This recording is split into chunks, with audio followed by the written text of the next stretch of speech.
You can draw every line, chart every course, and plan your life down to the smallest detail. And yet, life will always laugh softly, roll its eyes, and do exactly what it pleases. That, you see, is the first cosmic joke. That we imagine ourselves as the directors of a movie that is already unfolding, without ever asking who wrote the script or why we think we hold the pen. We think we steer, but we are being carried. We try to manage the sea while being made of water ourselves. Our obsession with control is born of fear. Fear of the unknown, of chaos, of the simple truth that we are not the masters of this vast unfolding. We cling to control because we believe that if we let go, everything will fall apart. But look around. The trees grow without instruction. The stars move without maps. The tides rise and fall without any committee meetings. Life, astonishingly, manages itself. What we call losing control is often just life correcting our arrogance. You planned for sunshine and it rained. You prepared for permanence and things changed. Yet somehow you survived, didn't you? In fact, sometimes the unexpected detour becomes the most meaningful part of the journey. But still we persist.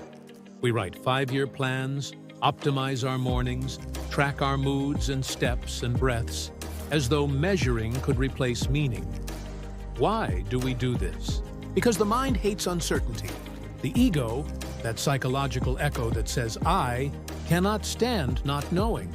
It wants to grasp, define, predict, command. It treats life like a chessboard and itself as the player moving pieces across time. But the truth is simpler and more inconvenient. We are not the player. We are the game itself. The universe is not happening to us. It is happening through us. When you understand that, control becomes a bit of a joke, a tender one. You see a person rushing to catch a train that is delayed, swearing at the sky, as if the clouds could be bribed into cooperation. You see yourself getting angry when life refuses to match your script. But have you noticed? The script was always imaginary. We invented it to give ourselves the comforting illusion of purpose. If we really look closely, control is just another form of anxiety. The tighter we grip, the more we tremble. The more we demand certainty, the more fragile we become. It is like trying to hold water in your fist. The harder you squeeze, the faster it escapes. Peace, on the other hand, comes when we open our hands, when we trust that the water knows where it's going. We live in an age where control is sold as success. We are told that the secret to happiness is mastering every variable. Your diet, your sleep, your finances, your followers. Every app promises control. Control your time, control your stress, control your world. But none of them can promise what truly matters: peace. Because peace is not a product of control. It is the fragrance of surrender. To live is to be vulnerable. That's the whole bargain. You can't breathe without the risk of inhaling something new. You can't love without the risk of losing. We have confused freedom with management. We think that by organizing life, we are freeing ourselves from its unpredictability. But the more we control, the smaller our world becomes. The man who insists on perfect order ends up alone, dusting his trophies. The woman who plans every step misses the joy of stumbling into something she didn't expect. Real life happens in the spaces between your plans. Consider how much beauty is born of accident. Penicillin, electricity, love itself. You didn't plan to meet the people who changed you. They arrived as surprises, the universe's little jokes. And isn't it curious how, when you look back, it all makes sense? Every detour, every disappointment, every collapse led you to the place where you stand now. It's as if life had its own secret intelligence, a design that didn't consult you yet somehow served you. The moment you stop trying to control everything, you notice how much more alive the world becomes. You start to hear the subtle music of it all, the rhythm beneath the noise. Things fall into place, not because you forced them, but because you stopped disturbing them. It's rather like watching a pond clear when you stop stirring the water. But letting go is terrifying, isn't it? Because to the ego, surrender looks like death. If I don't control, it says, then who am I? And that's precisely the point. Control is the armor of an identity afraid to dissolve. We hold on to roles, the successful professional, the reliable friend, the clever thinker, and believe that managing those images equals being alive. But underneath the performance, life flows on, unconcerned with our masks. You see, control is rooted in the idea of separation, the belief that you are a self apart from life. But what if that's never been true? What if you are not the manager of existence, but its expression? Then the whole drama of control collapses like a house of cards. Because if the wave realizes it is the ocean, it no longer needs to worry about where it's going. When you accept that you are the wave, not the sailor, everything softens. You can still plan, of course. You can still act, love, create, strive, but you do it playfully, without clinging to the result. You realize that the plan is a dance step, not a commandment. You plant seeds because planting is joyful, not because you demand flowers on schedule. I once said that life is not a journey with a destination. It's a musical thing, and you're supposed to sing or dance while the music is being played. The trouble with control is that it tries to turn music into a task, a checklist of correct notes. But melody lives only when you stop counting the beats. Look at how children play. They build sandcastles knowing the tide will wash them away. They laugh as the waves undo their labor. Somewhere along the line, we forgot how to laugh with the tide. We became serious, strategic, burdened by expectations. We started treating life as a problem to be solved rather than an experience to be lived. The illusion of control keeps us chasing a horizon that always moves away.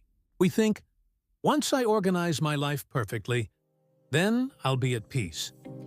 But the horizon recedes with every step, because peace doesn't wait at the end of order. It blooms in the heart of chaos. To be alive is to participate in uncertainty, gracefully, curiously, courageously. It's not about giving up responsibility. It's about recognizing the limits of will. You can tend the garden, but you can't command it to bloom. You can steer the ship, but not the wind. Wisdom lies in cooperation with forces larger than yourself. When you align with those forces, call them nature, God, the Tao, or simply reality, life begins to feel less like a struggle and more like a song you've always known. There's a quiet revolution that happens when you stop fighting for control. You begin to see beauty in unpredictability, the unexpected phone call, the missed train, the conversation that changes your day. These stop being intrusions and start being invitations. You realize that the universe has always been improvising, and you were never meant to conduct the symphony. You were meant to dance to it. Sometimes, when things fall apart, they are simply making space for something better. The plans that fail are the universe's way of editing your story, and the pain that comes with that, the heartbreak, the loss, the confusion, is not punishment. It is transformation.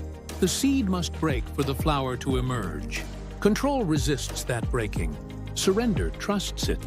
We all reach a point where life strips away our illusion of command. Illness, loss, aging, failure. These are the great teachers that reveal how fragile our control really is.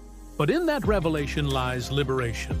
For once you know you were never steering, you can finally relax and enjoy the ride. You can laugh with the wind instead of shouting at it. And isn't it curious that the moment you stop trying to control everything, you actually begin to act with more grace, more clarity, more authenticity? Because you're no longer reacting from fear. You are responding from awareness. You are not clinging, you are participating. Life becomes less about achievement and more about alignment. When you trust the flow, you stop trying to predict every wave. You ride what comes, and in that riding, you discover a deeper intelligence, one that doesn't belong to you at all. It belongs to the whole. You realize that control was never yours to begin with. And that's the most wonderful relief. The burden of being the universe's manager finally drops from your shoulders. So, perhaps the art of living is not to control, but to cooperate. To let life live through you. To watch the play of events unfold and say, "Ah, how fascinating," instead of, "This shouldn't be happening." Then even chaos becomes a kind of choreography. Even loss has rhythm. And as you breathe, for a brief and shining moment, you understand that you are not separate from the vast unfolding. You are the unfolding. The wave returning to the sea. The dancer moving to music that never began and will never end. So, the next time life refuses to follow your plan, smile gently. Remember, it was never your plan to begin with. The universe has been improvising long before you arrived, and it will continue long after you're gone. Your task is not to command the symphony, but to listen, to trust that every note, even the discordant ones, belong.